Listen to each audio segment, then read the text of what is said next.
Patna B 106 में गुजरा, आज भी गुजर रहा है। आइए उनको सुनते हैं दीदी माँ के साथ।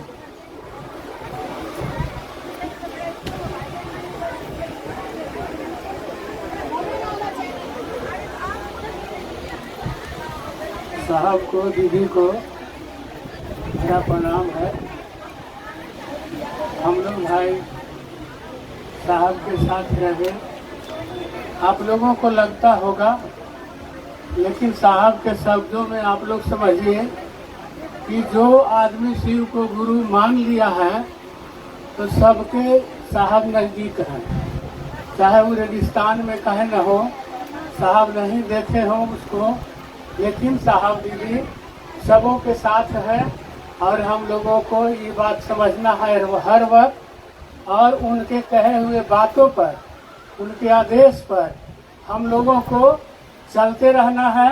उन्हीं की दया दुआ से जहाँ तक और अभी बचा हुआ है, ये नहीं पहुँचा है कि शिव गुरु हैं, तो वहाँ तक हम लोगों को पहुँचाने का प्रयास करना है। और ये काम साहब दीदी के दया से ही होगा। और आज दीदी का पुण्यतिथि है, तो साहब आप लोग जानते होंगे या नहीं जानते होंगे, पटना में शुरुआती में एगो महोत्सव था 2 दिवसीय। उस समय 1-2 आदमी आते थे तो खाना चलता था। एक दिन का खाना समाप्त हो गया था, एक दिन हो गया था, और दूसरा दिन के खाना का पैसा नहीं था कि कैसे खिलाया जाता। 100-150 आदमी उस समय रहते थे। तो दीदी हमसे बोली कि रामविलास अपन गहना हम भेज देते हैं।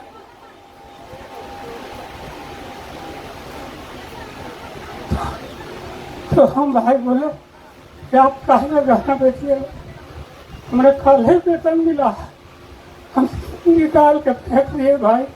तो गुरु कार्य को आगे बढ़ाना है तो आपको दिमाग से काम नहीं लेना होगा, दिल से काम लेना होगा। साहब दीदी हमेशा हम लोगों के साथ है। आप लोगों को प्रणाम।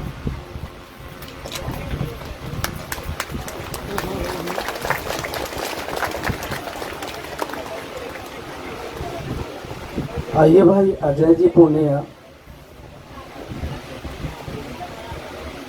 सुनते हैं आपसे दीदी माँ के हृदय की कुछ बात। भाई कमलेश जी, आप आइए इस भावुक पल में दीदी माँ के साथ। इनका वक्त गुजरा है, गुजर रहा है। आइए गुजरे हुए कुछ पल की झांकी आप परोसी हमारे आपकी अपनी भी।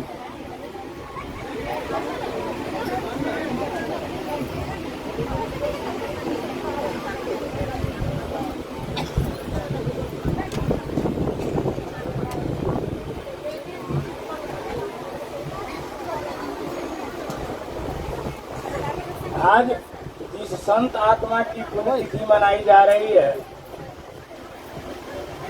उनके विषय में आपको बताया जा रहा है कि ममता मई दीदी हैं। शब्द में वो ममता मई नहीं थी, अंतर दिल से थी, और उनके सामने कोई भेद नहीं था कि अमीर गरीब जाति संप्रदाय जो लिखा हुआ है, लिंग संप्रदाय जाति, कुछ भी उनके नजरों में नहीं था। जबकि वो बहुत बड़े जमींदार की बेटी थी। हम आप तो बहुत छोटे छोटे लोग हैं तो भी बहुत अंतर करते हैं, बहुत समझते हैं कि हम साफ पहने हुए, लेकिन उतने बड़े जमींदार की बेटी होकर के और अपने को इतने सामान्य बना लिए थे इस गुरु कार्य के लिए, अपने संकल्प के पूरा करने के लिए। और एक ही शब्द हमेशा वो कहते थे कि जब अगर यहाँ से भी रोते कोई जाएगा लौटेगा तो फिर कहाँ जाएगा। या रोते हुए यहाँ मेरे दरबार में आया है तो यहाँ से हंसकर जाएगा, चाहे उसके लिए मेरे जिंदगी, मेरे संपत्ति, मेरे परिवार कुछ नहीं देखते थे। सबसे प्राथमिकता उनके जिंदगी में शिव से थे। और आज यही कारण है कि आज उनकी 19वीं पुण्यतिथि में भी हमको लगता है कि लाखों जगह पर उनको आज पुष्पांजलि दी जा रही होगी। और उनका एक ही संकल्प, साहब और दीदी का एक ही संकल्प है कि जन जन को शिव गुरु से जोड़ने के लिए। इसलिए हम आप तभी उनके दया के पात्र हो सकते हैं, उनका सानिध्य लाभ मिल सकता है, क्योंकि वो कह कर गए हैं कि आप इतना आप अपने शिव शिष्य बने और दूसरे को बनाएं, दूसरे को शिव की ओर चलने के लिए प्रेरित करें। इससे ज्यादा करने के लिए कुछ बोले नहीं है और अपने सामर्थ्य के अनुसार बोले हैं। इसलिए हम आपको यहाँ से ये प्रेरणा लेना चाहिए कि उतनी बड़ी हस्ती अपने त्याग समर्पण के कारण आज पूजनीय बनी हुई है और एक काम एक ही शिव शिष्यता की बगिया को लगाए हैं, पुष्प को सिंचित किए हैं। इसकी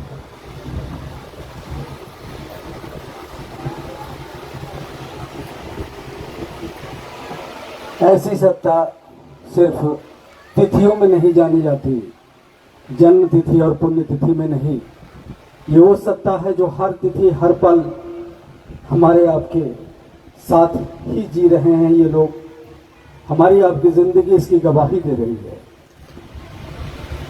आइए हम आग्रह करते हैं भैया रामेश्वर मंडल जी से।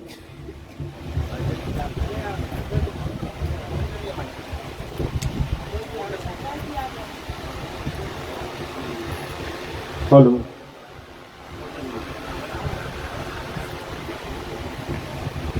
अजय जी पूर्णिया दीदी माँ के साथ बीते हुए कुछ पल की अनुभूतियां हम सुनेंगे उनसे।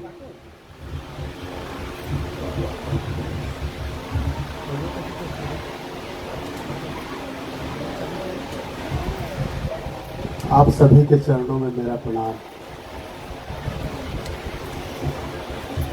परम पूज्य दीदी माँ के पुण्य तिथि का आज यह पावन अवसर है। हम लोगों ने जब शिव को गुरु बनाया, हम लोगों को कुछ पता नहीं था। जिस दिन शिव को गुरु बनाया था, सच बात तो यही है कि यही सोच के बना लिया था कि वह महादेव है, ईश्वर है, परमात्मा है, उनसे अच्छा गुरु कोई नहीं हो सकता। यह सुनकर शिव को अपना गुरु बना लिया था। न कोई अनुभव था, न कुछ जानते थे, न कुछ पता था। धीरे धीरे बड़े गुरु भाइयों के का साथ मिला और वरेण्य गुरु भ्राता साहब श्री हरिंद्रानंद जी